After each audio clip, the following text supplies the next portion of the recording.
শিক্ষা সংক্রান্ত গুরুত্বপূর্ণ আপডেটগুলো পেতে হলে অবশ্যই শুভেন্দু ই একাডেমি চ্যানেলটি সাবস্ক্রাইব করুন। পাশে থাকা বেল আইকনটিতে ক্লিক করে ভিডিওটি বেশি বেশি করে শেয়ার করুন। আমি শুভেন্দু, আমার ছোট্ট চ্যানেলে আপনাকে স্বাগত। শিক্ষক শিক্ষিকাদের জন্য অত্যন্ত গুরুত্বপূর্ণ একটা আপডেট দেখুন।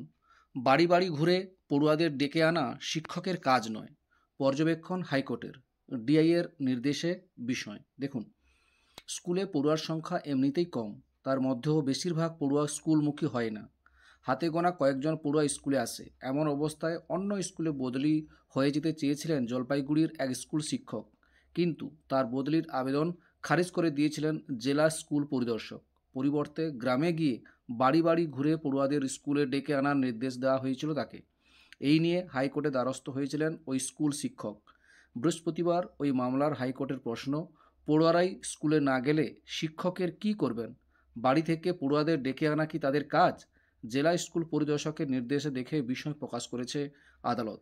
কিভাবে এই নির্দেশ দেওয়া হলো তা নিয়েও প্রশ্ন হাইকোর্টের।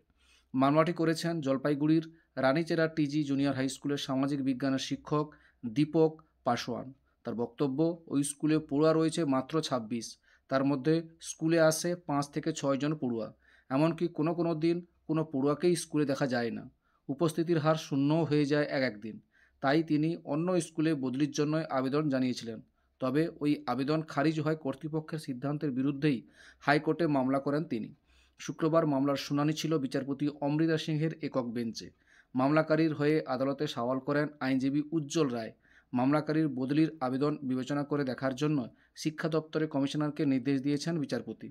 ওই স্কুলে ৩ জন শিক্ষক রয়েছেন। বৃহস্পতিবার মামলার শুনানিতে বিচারপতি জানতে চান, কেন এই শিক্ষকের বদলির বিরোধিতা করা হচ্ছে। স্কুল কর্তৃপক্ষ জানান, মামলাকারী শিক্ষক বদলি হয়ে গেলে ওই স্কুলে সামাজিক বিজ্ঞানের আর শিক্ষক থাকবেন না। হয়তো কোনো কারণে পড়ুয়ারা স্কুলে আসছে না, তাদের স্কুলমুখী করতে হবে। তবে মামলায় বিচারপতি সিংহের পর্যবেক্ষণ, যে স্কুলে পড়ুয়া নেই সেখানে শিক্ষক গিয়ে কী করবেন তা আদালতের বোধগম্য নয়। গত সেপ্টেম্বর মাসে এই মামলায় শিক্ষকের বদলির আবেদনটি পুনরায় খতিয়ে দেখার জন্য জেলা স্কুল পরিদর্শককে নির্দেশ দিয়েছিলেন তিনি। আদালতের নির্দেশের পরে জেলা স্কুল পরিদর্শক জানিয়েছিলেন, ওই স্কুলের ৩ শিক্ষকেরই বাড়ি বাড়ি যেতে হবে। অভিভাবকদের বুঝিয়ে ছাত্রদের স্কুলে পাঠানোর ব্যবস্থা করতে হবে, তাহলে স্কুলে পড়ুয়ার সংখ্যা বৃদ্ধি পাবে।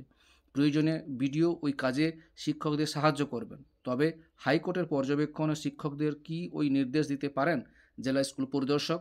ছাত্র না এলে তারা কি করবেন? শিক্ষকের কাজ ছাত্রদের পড়ানো, বাড়ি থেকে স্কুলে ডেকে আনা নয়। এই ছিল একটা আপডেট আপনাদের সঙ্গে শেয়ার করলাম। ভিডিওটি দেখার জন্য অসংখ্য অসংখ্য ধন্যবাদ।